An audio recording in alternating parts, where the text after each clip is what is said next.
रहीम। अस्सलाम वालेकुम वरहमतुल्लाहि वबरकातुहू। आपका इंस्ट्रक्टर अदनान मुनीर। उम्मीद करता हूँ आप सब लोग खैरियत से होंगे। बिना टाइम ज़ाया किए हम चलते हैं आज के लेक्चर की तरफ। तो जैसा कि लास्ट लेक्चर्स में हमने बेसिक्स चीज़ें देखी थी, कुछ प्रिंट करने के फॉर्मेट देखे थे, वैल्यूज़ कैसे असाइन की जाती हैं वेरिएबल्स को वो देखे थे, वेरिएबल्स देखे। तो आज की इस वीडियो में इंशाल्लाह जो हम कवर करने की कोशिश करेंगे, स्ट्रिंग्स को किस तरह से हम कैटर कर सकते हैं, यूज़र इनपुट कैसे ली जाती है पाइथन लैंग्वेज में, कि यूज़र इनपुट अगर हम ले रहे हैं तो एक्सप्रेशंस और अरिथमेटिक्स, इनको हम देखेंगे कि अरिथमेटिक्स कैसे इसमें होती है। अगर मज़ीद टाइम हुआ तो मे बी आज ही हम कंडीशनल एक्सप्रेशंस वगैरह भी देख लेंगे। तो आज का जो हमारा मेन टॉपिक है, हम स्टार्ट करते हैं स्ट्रिंग से, कि पाइथन में स्ट्रिंग्स को किस तरह से लिखा जाता है। कुछ हमने बेसिक उस दिन भी देखा था। सिमिलरली अगर हम स्ट्रिंग्स को लेट्स सपोज मैं प्रिंट कराना चाह रहा हूँ तो स्ट्रिंग को कैसे आप दोनों सिंगल कोट या डबल कोट दोनों यूज़ कर सकते हैं। Did you know everything anything this one, you can use this one. उस ये लास्ट बिल्कुल हमने जिस तरह से लास्ट लेक्चर में हमने सीखा वैसे ही हम ये करने चाह रहे थे। अच्छा, उसके बाद अगर लेट्स सपोज कि आपने एक ही प्रिंट के अंदर, अगर आप चाहते हैं कि मैंने एक ही प्रिंट के अंदर लेट्स सपोज मैंने लिखा मैंने लिख दिया a/nb/nc /n, आपको पता है सी लैंग्वेज में भी आप यूज़ करते रहे हैं कि /n का क्या होता है नेक्स्ट लाइन में आपको। तो अभी देखो जब भी आप इसको रन करोगे तो आपको देखो A, B और C तीनों आपको न्यू लाइन्स में प्रिंट हुए हुए मिलेंगे। ठीक हो गया। अच्छा, और /t आपको पता है कि टैब होता है। सिमिलरली इसी तरह अगर मैं लिखता हूँ A/t and B, तो ये हमारे पास क्या आ जाएगा। अगर मैं इसको प्रिंट करता हूँ तो सॉरी, एंड ऑफ लाइन हमारे पास मिसिंग हो गई है। तो हमने लिखा प्रिंट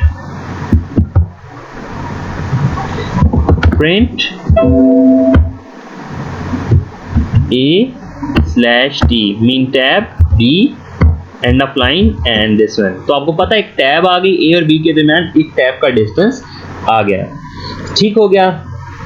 अच्छा, इसी तरह अगर हम, ये तो हमारे पास कुछ स्ट्रिंग्स थी /t/n, ये तो बेसिक सी चीज़ें हैं जो हम स्टार्ट से ही करते चले आए हैं। तो अगर लेट्स सपोज यूज़र इनपुट हमने लेनी है, कि यूज़र इनपुट अगर लेट्स सपोज मैं चाहता हूँ कि कोई यूज़र इंटर करे, कोई वैल्यू इंटर करे, तो उसको हम किस तरह से देखते हैं कि यूज़र इनपुट कैसे लेता है। ठीक है, मैंने लिखा प्रिंट, हम एक काम करते हैं, हम इसकी एक फ़ाइल बनाते हैं।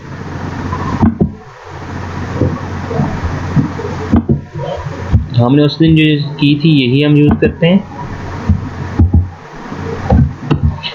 मैंने लिखा print please enter the number. ठीक है, मान लीजिए कि हमने कोई नंबर लेना है, तो अब इसको हमने लेना कैसे है, हमने लेना है x = इनपुट की कमांड से। इनपुट की कमांड क्या करती है, कोई भी इनपुट लेगा। ठीक है, जब अब x, अब हमने क्या देखना है, अब हमने देखना है कि भाई जो उसने इनपुट किया है वो क्या है। तो हम देखते हैं कि टेक्स्ट इनपुटेड, जो उसने इनपुट किया है लेट्स सपोज हम देखते हैं कि वो क्या है। तो हमने उसको देख लिया। ठीक हो गया। और साथ में हम क्या करते हैं, उसकी टाइप भी देख लेते हैं कि भाई जो उसने इंटर किया है उसकी टाइप क्या है। तो आपको पता है लास्ट टाइम मैंने बताया था, तो टाइप ऑफ एक्स करेंगे तो उसकी क्या आ जाएगी, टाइप आ जाएगी। तो इसको हम रन करके हमें बता देगा कि भाई $2 क्लास स्ट्रिंग है। ठीक हो गया। और अगर हमने कोई नाम इंटर कर दिया, मैं लिख देता हूँ अदनान, तो उसने बता दिया भाई आपने स्ट्रिंग एंटर किया है, तो उसकी क्लास क्या है, स्ट्रिंग। तो ये बेसिक सी कुछ चीज़ें हैं जिनका पता होना ज़रूरी है। लेट्स सपोज हम एक काम करते हैं, एक छोटा सा प्रोग्राम बनाते हैं। इसको ख़त्म करते हैं, हम लिखते हैं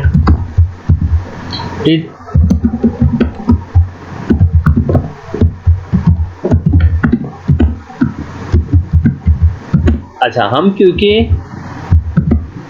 एडिशन करने चले हैं तो हम क्या करेंगे, आपको पता है कि जब हमने एडिशन करनी है तो उसमें इंटीजर्स वैल्यूज लेते हैं ताकि इजी रहे हमारे समझने के लिए, आसानी रहे।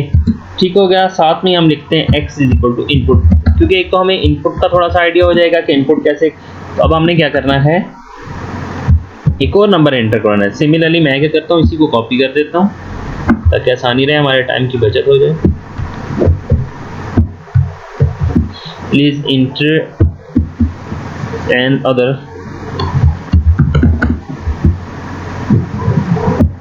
ठीक हो गया। ये हमने दूसरा करा लिया। इसको मैं क्या देता हूँ y is equal to input, इसको भी हमने एज इनपुट में ले लिया।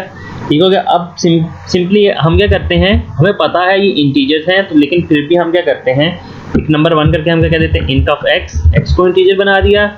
हम नंबर 2 को कह देते हैं int ऑफ y।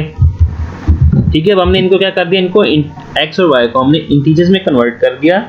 अब हम क्या करते हैं, सिंपली इनको सम करके इनका चेक कर लेते हैं। हमने क्या लिखा, नंबर 1 जो है वो, ठीक हो गया। अच्छा, प्लस का साइन डाला। ये अब क्या, ये सिंपल हमें जरा दिखने में अच्छा लगेगा कि किस तरह से नंबर 1 नंबर 2 क्या है और उनका सम क्या आ रहा है हमारे पास। ठीक है। कॉमा के साथ हमने क्या कर दिया, नंबर 1 प्लस नंबर 2 कर दिया। ठीक हो गया। अब हम इसको रन करेंगे तो अब देखो इस हमारे पास पहला नंबर मांग रहा है। लेट्स सपोज मैंने इंटर किया 11, अब दूसरा नंबर मांग रहा है, मैंने किया इंटर किया 12। तो देखो खूबसूरती से उसने बता दिया 11 प्लस 12 इज इक्वल टू 23। ये चंद बेसिक सी चीज़ें हैं जिसको समझना ज़रूरी है, क्योंकि बेसिक अगर हमें नहीं आएगी तो हम आगे मज़ीद किस तरह से काम कर सकते हैं। तो ये तो हमने इनपुट को भी सीख लिया और स्ट्रिंग भी, किस तरह से स्ट्रिंग को हमने इनपुट कराना है, तो हमने ये यूज़र इनपुट देख ली। एक्सप्रेशंस की तरफ जाते हैं कि पाइथन में एक्सप्रेशंस किस तरह से लिखे जाते हैं और एडिशन किस तरह से होती है। ये आपके सामने ये जो कोड लिखा हुआ है, ये एक्सप्रेशन का एक इंतहाई सिंपल सी एक एग्जांपल है कि किस तरीके से हम कोई सी भी दो वैल्यूज़ लेके, या किस तरह से सम किस तरह से किया जाता है, सब्सट्रैक्शन किस तरह से की जाती है, मल्टीप्लिकेशन एडिशन किस तरीके से की जाती है। तो ये इंतहाई सिंपल सी एग्जांपल है। और अगर ये सिंपल मैंने एडिशन का बनाया, अगर मैंने सिंपल इन दोनों को मल्टीप्लाई करा तो मैंने यहाँ पे सिंपल मल्टीप्लाई का साइन दिया और यहाँ पे मैंने क्या कर दिया, इन दोनों को मल्टीप्लाई करा दिया और मैंने इसको रन करके चेक करा कि क्या देता है। तो देखो लेट्स सपोज उसने पहला इंटीजर मांगा, मैंने 5 दे दिया, दूसरा उसने मांगा, मैंने अगेन 5 दे दिया। तो देखो उसने बड़ी खूबसूरती से 5 multiply 5 is equal to 25 answer दे दिया। तो आज हम चंद देखेंगे एक्सप्रेशंस को, देखेंगे कि किस तरह से इसके अंदर पाइथन के अंदर देखेंगे। आप ये देख सकते हैं कि अगर दो simple x plus y, x added to y if x and y are numbers, अगर नंबर है, x concatenated to y if x and y are strings। तो ये मैंने लास्ट लेक्चर में बताया, आज भी बता रहा हूँ, अगर x और y हम ऐड करेंगे, अगर तो वो नंबर हैं, इंटीजर्स हैं तो ऐड अप हो जाएंगे, और अगर स्ट्रिंग हैं तो वो क्या हो जाएंगे, कंकैटिनेट हो जाएंगे। Similarly x minus y, x take away y, मतलब x में से y निकल जाएगा if x and y are number. Simple सी बात है। मल्टीप्लिकेशन में वही बात है कि x टाइम y करेंगे तो x and y are numbers, अगर नंबर हैं, और x को अगर हम y करेंगे तो x क्या हो जाएगा, कंकैटिनेटेड विद इटसेल्फ y टाइम। तो x y टाइम अपने साथ कंकैटिनेट हो जाएगा। लेट्स सपोज y है 5, तो 5 टाइम x लिखा हुआ आ जाएगा आपके पास। ठीक हो गया।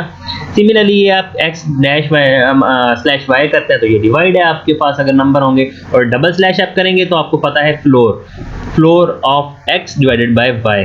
अच्छा, फ्लोर आपके पास क्या होता है, फ्लोर आपको पता है, फ्लोर और सील दो चीज़ें होती हैं। फ्लोर आपको जब कोई भी इंटीजर्स होता है, मतलब फ्लोटिंग पॉइंट नंबर है, तो उसके नीचे वाला पॉइंट अगर मैं कहता हूँ 23.5, इसका अगर मैं फ्लोर निकालता हूँ तो ये मेरे पास क्या देगा, ये 23 देगा, और इसका अगर मैं सील निकालता हूँ तो क्या देगा, 24 देगा। ठीक है, यानी कि उसके नीचे वाली वैल्यू फ्लोर के साथ आती है और ऊपर वाली वैल्यू सील के साथ आती है। x मॉडुलस y, ये भी आपको पता, रिमाइंडर हमें प्रोवाइड करता है। और हाँ, डबल स्टेरिक के साथ जब भी आप करेंगे तो इट मीन पावर। ठीक है, अगर मैं देखो यहाँ पे डबल स्टेरिक अगर यूज़ करता हूँ प्रोग्राम के अंदर, हम प्रोग्राम के अंदर चले जाते हैं और मैं आपको जो चीज़ें इजी हैं हम डबल स्टेरिक करके चेक कराते हैं। अच्छा, ये जो मैं यहाँ पे ये जो लिख रहा हूँ, ये वैसे ही खूबसूरती के लिए, इसका कोई कोड से लेना देना नहीं है, ये सिर्फ प्रिंट कराने के लिए।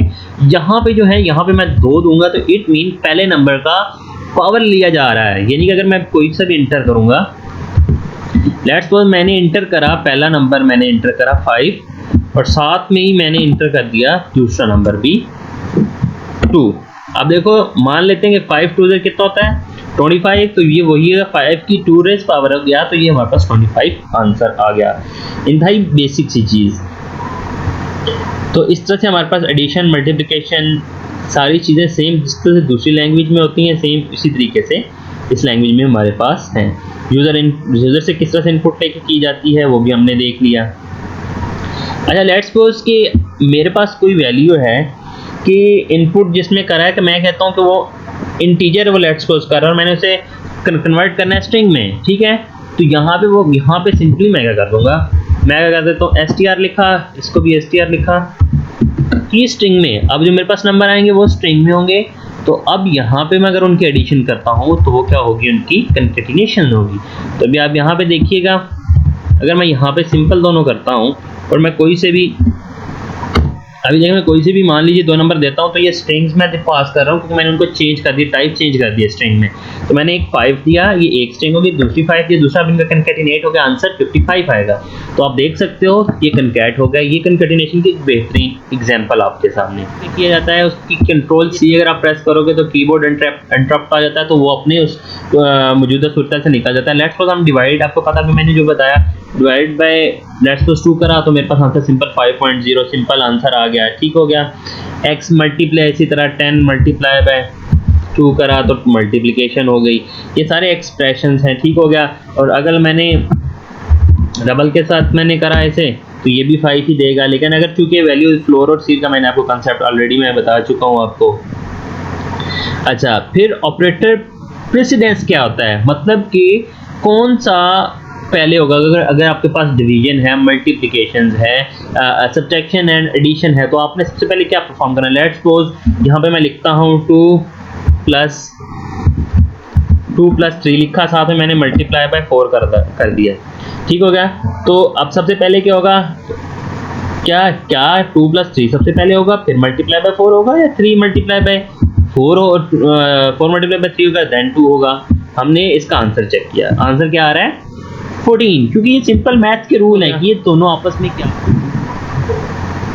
अच्छा इसके बाद चंद फॉर्मेट हैं लिखने के, एक्सप्रेशन लिखने के। लेट्स सपोज मेरे पास एक इक्वेशन है, मैं कहता हूँ एक इक्वेशन है, लेट्स सपोज 3x + 2y - 5। तो ऐसे तो इसको मैं लिख नहीं सकता, ठीक है, ये मेरे पास इक्वेशन है। अब इसको लिखना कैसा है, सिंपल। इसको आपने किस तरह से लिखना है, इसको लिखना है 3 × x कर देना है आपने, ठीक हो गया। 3 × x कर देना है आपने, प्लस 2 × y कर देना है, सब माइनस इसी तरह लिखा है, ठीक हो गया। और इस एक्सप्रेशन है चूंकि, तो इसको एक्सप्रेशन के तौर पे लिखना है, तो आप इसको सिंपल क्या करेंगे, एंड ऑफ लाइन आपने इसमें दे देना, ठीक हो गया। तो ये सिंपल प्रिंट हो गया 3x + 2y। लेकिन अगर मैं कह देता हूँ x = इंटीजर, x हमारे पास क्या है, लेट्स सपोज मैंने दे दिया 2 दे दिया, ठीक है, और y भी मैंने आप 3 दे दिया, ठीक हो गया। तो अब अगर मैं करता हूँ, कि 3x 2y - 5 का क्या आंसर है, तो अब 7, ठीक है। वैल्यूज मैंने उसमें, ये सिंपल एक्सप्रेशंस को लिखने का यही तरीका है, जितने भी ज़्यादा एक्सप्रेशन जिस तरीके से भी ये सारे। इसके साथ साथ अगर आपने लेट्स सपोज कोई लाइन आपने कमेंट करना है, अगर इसके सामने देखो, इसके सामने अब देखो मैंने कोई कमेंट करना है, इसके सामने मैं लिख रहा हूँ, तो इसके सामने कमेंट करने के लिए शिफ्ट एंड हैश आप प्रेस करेंगे, इसके सामने अब आप जो कुछ भी लिखेंगे ये आपका कमेंट होता जाएगा, ठीक हो गया। मैं लिख रहा हूँ simple this one is addition, तो ये मेरे पास कमेंट है। तो अगर आपने पूरी लाइन को, ये वाली लाइन आप चाहते हैं कि कोड में से मैं कमेंट कर दूं, तो इसके ऊपर क्लिक करिए। क्लिक करने के बाद आपने Alt एंड 3 प्रेस करना है। Alt और 3 प्रेस किया तो पूरी लाइन आपके पास क्या हो जाएगी, कमेंट हो जाएगी। और अगर Alt प्रेस करके 4 को प्रेस करोगे तो ये अनकमेंट दोबारा से हो जाएगी। दोबारा से सुन लीजिए, अगर आपने लाइन या पूरा कोड लेट्स में चाहता हूं पूरा ये वाला जो ब्लॉक है ये पूरा कमेंट कर दूं, तो Alt और 3 प्रेस कर दीजिए, कमेंट हो गया। अनकमेंट करना है तो आपने क्या करना है, Alt और 4 प्रेस कर देना, तो ये क्या हो गया हमारे पास, अनकमेंट हो गया। और सिंगल एक लाइन करने के लिए भी आप ये कर सकते हो, और अगर सिंगल हैश के साथ करेंगे तो तब भी, अगर आपने कोई सामने कमेंट्स देना है तो हैश के साथ आप इस तरह इसको कर सकते हैं। अच्छा, कुछ एरर्स भी साथ साथ में आपको पता होना चाहिए कि उम्मीद करता हूँ जैसे कि दूसरी लैंग्वेजेस में एरर्स होते हैं, आपको पता होना चाहिए कि एरर कौन कौन से हैं। सिंटैक्स एरर होता है, ठीक है, और कुछ हमारे पास लॉजिकल एरर होता है। लॉजिकल एरर ये है कि आपके कोड के अंदर लॉजिक में कोई मिस्टेक है, आपके पास आंसर तो आ रहा है लेकिन आंसर करेक्ट नहीं आ रहा। और सिंटैक्स एरर ये है कि भाई आपने कोई सिंटैक्स में मिस्टेक कर दिया, प्रिंट का पी छोटा है आपने बड़ा डाल दिया, भाई आपने कोई ऐसी वैल्यू को कर दी जो कि सिंटैक्स में आपने गड़बड़ कर दी है, ठीक है, कि आपने ब्रैकेट क्लोज नहीं किया, आपने एंड ऑफ लाइन नहीं लगाया। तो ये तमाम चीज़ें, ये आपको कुछ एरर्स हैं जिनके बारे में आपको पता होना चाहिए। तो ये आपको पसंद आई होंगी। इंशाल्लाह नेक्स्ट लेक्चर में हम कुछ कंडीशनल एक्सप्रेशंस की तरफ जाएंगे कि किस तरह से कंडीशन किस तरह से लगाई जाती है, आइट्रेशन किस तरह से की जाती है। आई होप सो आपको ज़रूर पसंद आया होगा।